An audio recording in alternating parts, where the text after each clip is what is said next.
good afternoon, and welcome to SM Live. Apologies for that delay. That was obviously what happens when not doing these live streams for a month. So yeah, we're back for Livestream Friday though. This is show number 20. Great to have you with us if you're joining us live today. So my name's Chris Stott. Remember, the SalesMaster live streams are all available to watch on the channel, so don't forget to subscribe to that so you can see them. I've got Howard with me as normal. Howard, how are you doing? I'm doing well after that technical hitch. But I know, yeah. Sorry about that. It's kind of like, I think we said about perhaps running one of these from the office, and you know what? That might be a good idea, actually, instead of trying to... I think so. It's been a big week at SalesMaster then, starting our next chapter. So it was great to meet all our ATG colleagues. Really excited to be working with them. And going to be an excellent onward journey. So yeah, really excited and looking forward to that. Positive trading updates from our customers, Howard, as well. You got some good feedback. I think it was great to see the results come out on AM Online, etc., from some of our customers. Yeah, it has, and obviously with the new change with ATG this week, it's gave us a good opportunity to talk to the customers again, and touch base with them with some really good news stories, and they're obviously feeling really excited as well as we are. So. Absolutely, really good stuff. So we've got Annette with us this afternoon. So Annette is moderating on the chat. So remember, you can interact with these sessions just by popping a comment in the chat. That will come through to Annette for us to then put it through onto the show. It works really well, actually, if we're just trying to talk about a certain subject, or you've got a specific question you'd like us to cover, anything about the Olympics, but it looks like. And that was you killing time just while we were having the technical difficulties. But yeah, just please pop a question in, and we'll take it from there. And as I say, don't forget to subscribe to the channel. It'd be great to have you with us. We're going to be obviously doing a lot more of these. There's a good plan ahead, especially with the e-commerce and omni-channel integrations to come. So yeah, watch this space. That's going to be super exciting. Okay, Howard, so today it was planning to be a overview really on StockBook, wasn't it? I think obviously a good time to share that with everybody.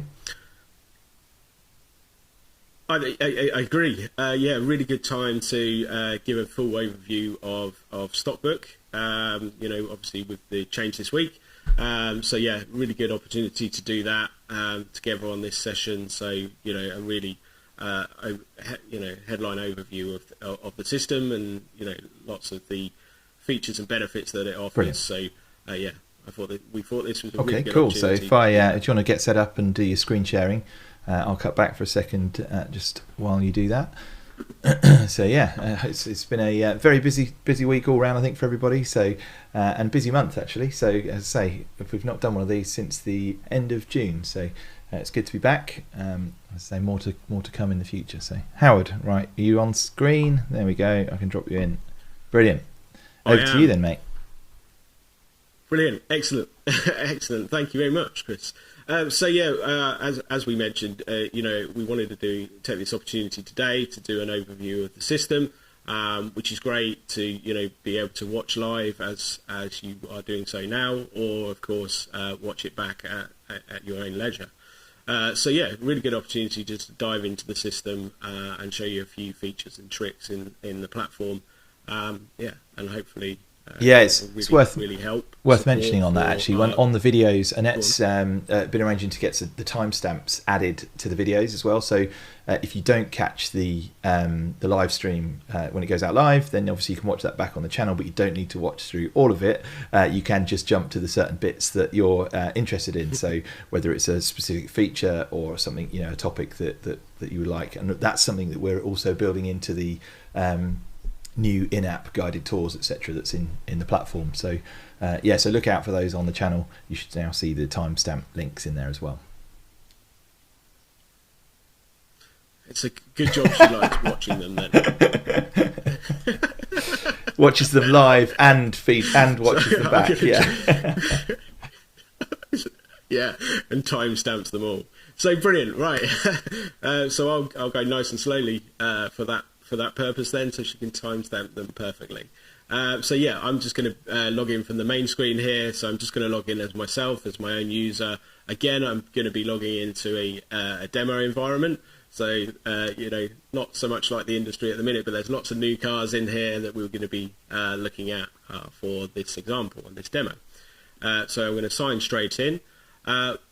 We've mentioned these before and done some, some specific videos and live streams on these topics. But what you'll notice down the left-hand side is a number of new modules or new features within the application as well. As I said, we have detailed these in previous videos, but you can see as a StockBook user, you have these additional modules within the application as well. So you've got reports in there, so it gives you a good overview of your data, and then of course the new functionality of the help and the guided tours that are available in there. So lots of the bits that I will cover today you can also take yourself through that journey in the app as well.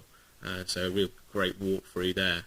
And I think the bottom on the specific guided tours down the bottom here, you've got pricing and cap matching as well, which actually links back to our videos.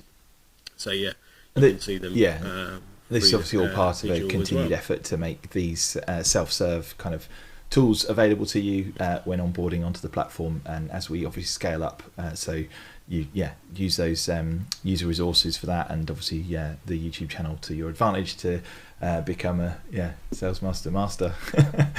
So super user. So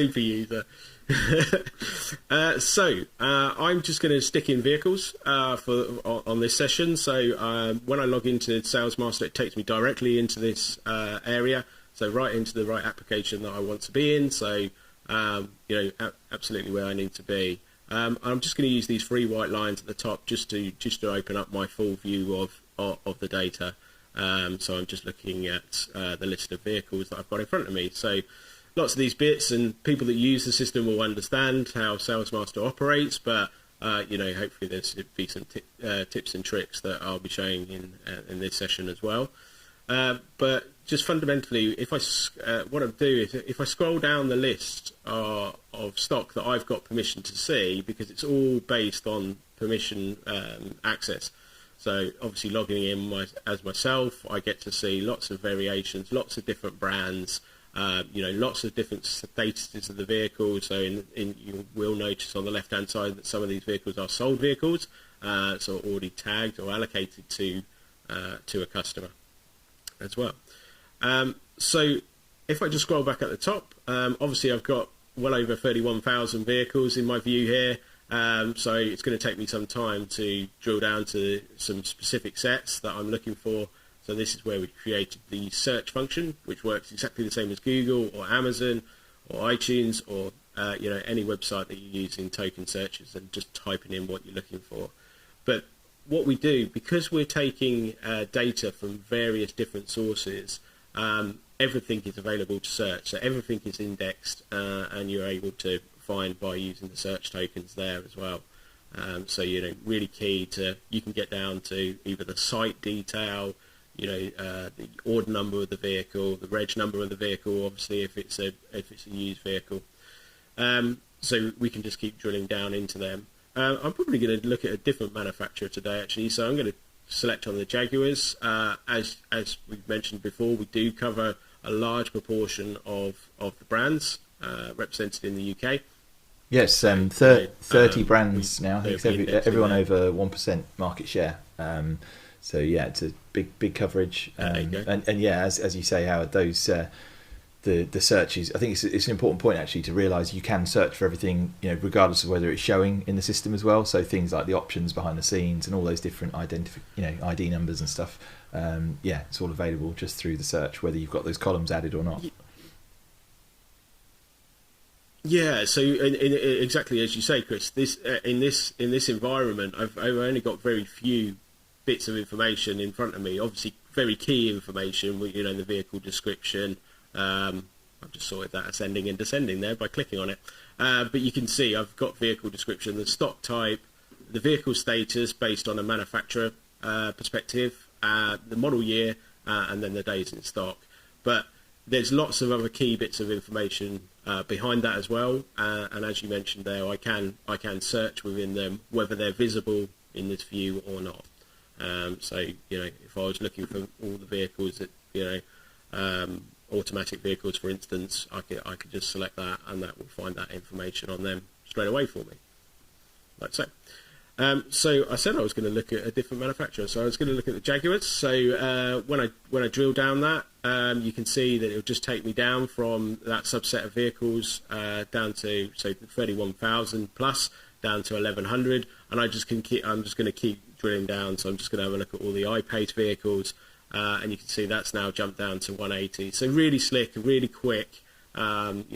Just as quick in live as it is in this demo that I'm showing here. It's always super fast for us. And the other point on the stock as well, Howard, is just on the pipeline, because you mentioned obviously stock volumes are obviously low at the moment. We're going to see that new car shortage for a bit longer, it sounds, and the rest of this next few months. So, but as the vehicles do go through the production cycle, because SalesMaster is powered by the factory feed, you're going to have visibility of that pipeline coming through. So I know you did some work with one of the manufacturers to extend kind of the visibility recently, didn't you, in preparation for that, just to show a wider view of the stock coming?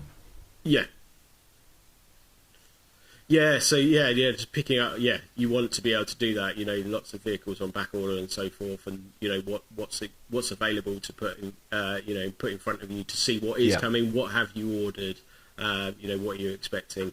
I think a lot of these vehicles here, if I just scroll down, there's some that are obviously ordered or committed perspective, but there's not too many that are TBC yet to be allocated on there. But I do see that in the application in the live accounts at the minute. Stock that's on order that hasn't been given a build slot yet. So we can just keep drilling down. So maybe have a look for the HSEs, and it'll just keep taking me down. So now I'm down to 61. And when we look at my view of the data here, I've got sold vehicles, I've got available vehicles. So if they're available, they won't show any tags on them. They're open. So either for me to put under negotiation, or of course mark those vehicles as sold based on permissions. But everyone in this same environment will have access to the same visibility. So, cross sites is obviously a really key bit within SalesMaster, and recording cross site sales as well. We do, but you get a full picture of all the stock that you've got either available or certainly coming through. So, if I want to remove something from my view of the data, all I need to do before I do the token is just do a minus before I do that token. So if I say a minus sold for this example, that will remove all the sold vehicles off of my view. So now I'm down to 39 vehicles. Now I did show when I typed in Jaguar that you can select a helper just to narrow it down to look for the Jaguars. That's the same when it comes to colours as well. So if I start typing in blue, and before I press enter, you'll notice here that it comes up with a couple of headers for me. So am I looking for the colour blue? So if I just typed in blue, it will find the word blue. So it may exist on stitching or any other word within that, even Bluetooth as it's got there with that. So you see that quite often. So it's always better to, if you're just looking for a specific colour, it's just select colour blue like that, and that will bring through just all the vehicles that are blue that are in this subset that I've pasted in. Now you can interact with these headers as much as you want. So you can see they've got a little minus after them once I've pressed enter and it's created that token. And to remove anything, all I do is I just click on that and it will stretch and show me all the other colours that are available.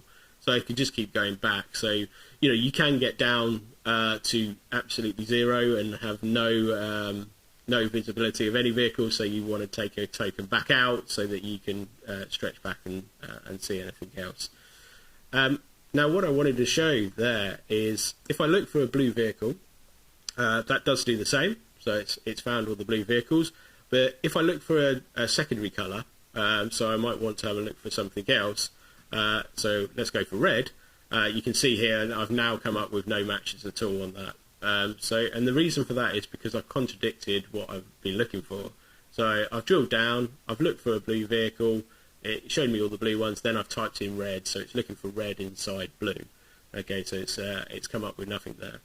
So what I can do with that is, if I take out those 2 tokens and stretch it back open, if I type in blue and then do an OR before I do the second token, you can see here that once I press enter, it will actually group them into one search and find both colours for me, like so. So you can do that on multiple searching on different variants. Always show this on colour, because it's a great way of demonstrating that and showing that in its true form, like so. So yeah, really powerful way of doing the search. So you can get down as quick as possible. Now I've selected all of very similar vehicles here. As you can see, because of narrowing it down to the HSEs and the I-Paces, obviously it's bringing up all the EV400s as well, which is great. What I would say just quickly on protected vehicles are vehicles that are either tagged to the showroom or to a demo. So basically, when they come through from the factory feed, rather than us just making that fully available for everyone to put under negotiation and sell, we put a protected status on that, just to make everyone aware. It is still available to be sold, but it may jog the question to ask the owning site if that vehicle is available. And I think that's probably worth mentioning about the on the demos, that obviously it's just new vehicles in this demo environment, isn't it? But it's all stock types, so. StockBook would have demonstrators, courtesy cars, used vehicles. It's literally the master inventory of all of your stock. So that's what we assemble all of those various feeds to get that single view of the data. So in the current situation, obviously you may have less new vehicles available, but you've got appropriate demonstrators or late used vehicles that would be suitable for the customer. So all of those kind of different stock types are all available in the same search as well. So that's another quite unique point. I think when you're searching for stock, it tends to be wearing a different hat for new or used. Well, actually, this is all in one place. So, although you can split it, obviously, if you wanted to, yeah, you can. Unfortunately, this environment is predominantly the new vehicles, but yeah, you're absolutely right. And we do even have the stock type tokens. So to show what putting in a stock type and then searching for that as a header as well. So you can do that, or of course you can use the new or used and just find both of those stock types on the search really easily. So we also take all the options from the feeds. So you can see here we bring through all of the option codes within that as well. So obviously these are manufacturer options that we translate into words, and again are searchable. So you can search on any of these and it will narrow it down. There's some 22-inch carbon. Oh, you fancy those here? There. So if I was just looking for the big, I fancy those today. So there you go, and there they are. So I can just pull them straight through. And what you'll notice here, you've got the vehicle status. You've got the arrived at dealer in the port of entry. Obviously, these are vehicles that are sellable really now. You can see the days in stock, they're starting to count. So you probably want to sell the oldest one first. And of course, just like I accidentally did on the vehicle description at the start of this session, you can just click on the days in stock and it will sort it ascending and descending for you. So there you go. That's the vehicle I want to sell first. Sitting at the top. And just on the availability of the cars, so you've mentioned obviously these are all available, obviously apart from that one that's protected now at the top, which is potentially still available, but worth just clarifying with whoever protected it, as you talked about. But just on the real-time availability, I think that's another important point, particularly now where you've got multiple channels for selling your stock. You've got the showroom, you've got the website, you've got third-party online marketplaces. It's vital now to have that single view of whether it's available or not, isn't it? So that can you show how you would change the sales status in real time on one of those vehicles? Well, let's pick that second vehicle here. So when I click onto that vehicle, it gives me an overview of that specific vehicle. So telling me the interior, telling me the variant, the body style, all the bits of information that are available on the front page, but that it would be across all vehicles, and it can get quite busy on the screen. This is me just clicking on one specific vehicle and saying, okay, give me all that information on that particular. And presumably this populates more through the life cycle of the order as well, isn't it? I suppose when it's initially just a factory order, it's going to have less information on, but as it progresses through to being a vehicle that you're retailing through an online channel, that's when you're going to integrate all the images, etc. Yeah. At the point. Yeah, and that's at the point where we get, maybe get a VIN number or a chassis number on that vehicle as well. I was having good conversations with a dealer group this morning about that. They want to start displaying their vehicles at the point that they have a VIN number attached to them, and that's really easy for us to do. I do think we've got a kind of the ability to use Search Builder to find that as well. So show me all my vehicles that have got VIN number. So you can do it on various different ways of doing that.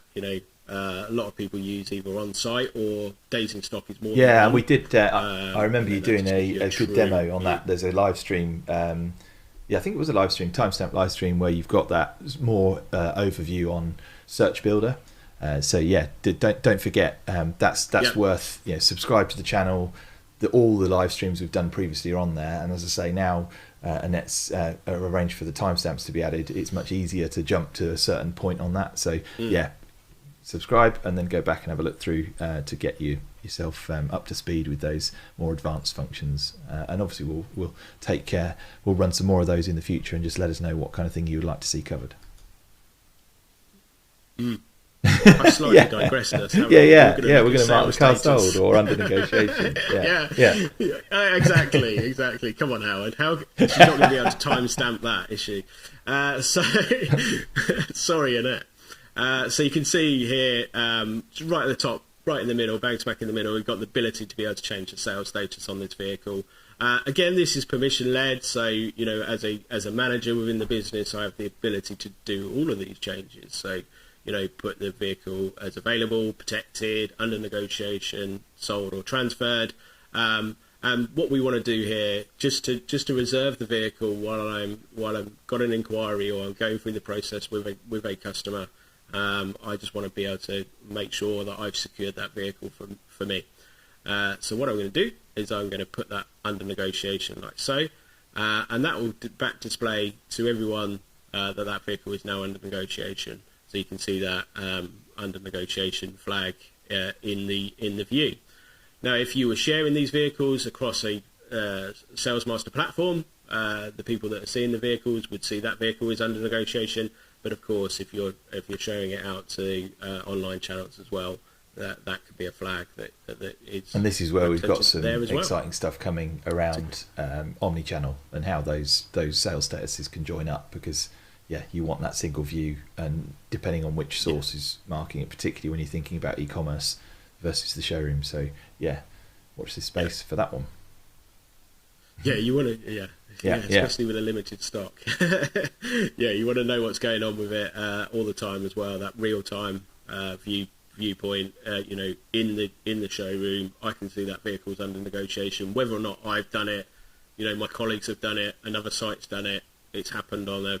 That's great. Thanks for that. And it kind of moves us probably into the next part of the this live stream around reporting, the flexible reporting and workflows. Obviously, not the full advanced one that we've done previously, but just showing a few simple overview on some of that reporting functionality and getting to the data.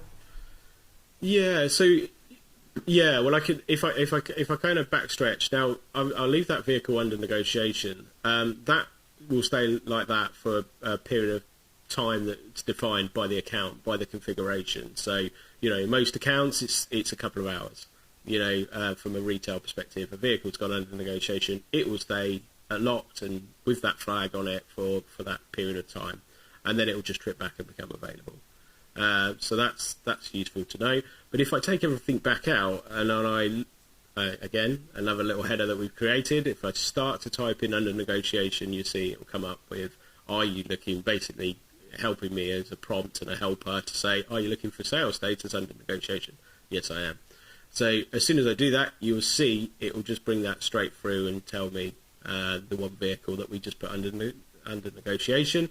And then if I jump to column chooser, which is where we've got all these headers that I spoke about at the beginning that you can search within but are not necessarily visible in front of you, I can bring those key bits of information into my view as well. So, I know I've done it, but you'd imagine how many vehicles go under negotiation in one particular dealer group is it's quite a size throughout the day. So you want to be able to report on that. So and you can bring them through as headers. Grabbing headers is pretty straightforward because they run alphabetically. But if you're looking for a negotiated vehicle, you can use your search function on that as well, and you can see here. So if highlight that for me. So yeah, I was going to say if I jump in and I have got the split screen configured actually. So if I just jump in on mine and put a few vehicles under negotiation, we should be able to see. Hopefully that's come through. Yeah. Well, actually, Chris, what I might do is I might set this up as a report then, and then run it when you've done it. I'll just go through on my screen and mark a few random vehicles under negotiation then. Okay. So I've brought in now, while Chris is doing that, I've brought in, who put the vehicle under negotiation. Well, I know it's me, and when did I do it? So it's got that information there. If I then go into the save view and I create a header that says sales status under negotiation, I can call that whatever I want, but that's probably quite fitting just to have that there. I might just take out sales status and just do it like that. Under negotiation, I can then just save that, and that will put that will create me that report basically. And if I click on it, I can log into the system, I can run that report, or I could pin it as a tab. And if I pin that vehicle as a tab, then notice as soon as I do that, I can see someone's got busy and put some vehicles under negotiation. So you can see there you go. So you can see in the real-time kind of view of the data that the vehicles have gone under negotiation. And because I've pinned that as a tab, as soon as I click on it, it'll run and it will look what's happening in the business of vehicles going under negotiation. There we go. I'll just put a few more down. Just on this is also okay. Well, this also works in the same way with vehicles that go sold as well. So if you want to do the same report of show me all the vehicles that are marked sold and by who, and of course if I bring in the site and which site the individual was based at, because it may be a different site that's selling someone else's vehicles. That is a fantastic report to grab at the end of the day to say, show me all the vehicles that have been sold today across what site, and you can even group them into. And one of your favourites is the automated one to send it direct to the inbox, then, isn't it? Yeah. Yes, because you've got home now. The day's finished. So what I want to know is under negotiation. Show me all my vehicles that maybe went under negotiation today. Interestingly, I can do that on Search Builder actually, so that's a really good one that I can show you. If you go into Search Builder, you can actually use last under negotiation, like so, and you can say is today. So whether or not the vehicle is still under negotiation, did it get put under negotiation? Yeah, that report would correct. So you'd see all of the vehicles that went under negotiation throughout the day in this report. And of course, you can group these by model, by site, by various different headers on that as well. So yeah, I can bring that through. And going back to Chris's point there, if I wanted to, if I click back on that header, I've got the ability to run it or edit it to slightly change it. Or of course, as we did, we pinned it as a tab so we could report on it. But of course, I've got the ability to schedule an email as well. So if I select schedule an email, I can say, right, every day of the week, even Saturday and Sunday, dedication, at 7 o'clock at night, starting today, I can just certainly choose what format I want that to come to me as, as an Excel, as a PDF, or as a CSV. I can even add additional recipients into that as well. So if I wanted someone else in my business to be receiving this report that I've created for them, I can do that. And all I do is I just press save, and that will email me at 7 o'clock every day and show me what vehicles went under negotiation today and by who put them under negotiation. Brilliant. As well. So lots of bits of information you can pull from good stuff. there as well. Well, I think that's probably enough for today. That half an hour's flown by after our technical challenges at the start. So if you want to cut back to the camera, Howard, and we can wrap this up. Good. Thanks for doing that, and useful to have it on the channel, so we'll be able to share that video to anybody that gets an overview on SalesMaster. So again, make sure you subscribe to SalesMaster on YouTube. Thanks again for joining us. It's been great if you've had us been on live, and if not, thanks for watching back. So onwards and upwards, Howard. Have a great weekend and a very busy week planned for next week. So you too. Okay, everyone. Thanks very much, and we will see you next time. Thanks very much. Bye for now.